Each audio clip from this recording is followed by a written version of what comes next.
ফাহাম ভাইয়ের একটা টার্ম ছিল দান্দিক বোকা, হ্যাঁ, বা তার একটা বিখ্যাত ভিডিওতে সে বলছিল ডেসপেকেবল মাদার, বলছিল না?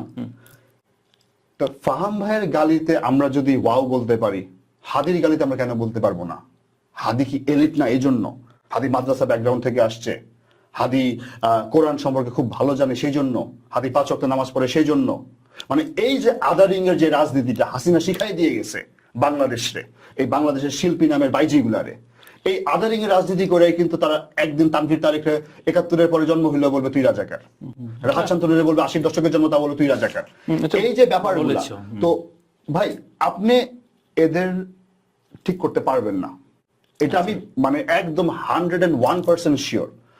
এদের চোখের সামনেও যদি আপনি একদম হাসিনার আমলনামা দেখান না, জিব্রাইল যদি আজকে এসে হাসিনার আমলনামা দেখায় যে এই দেখো, তারপরে তারা বিশ্বাস করবে না।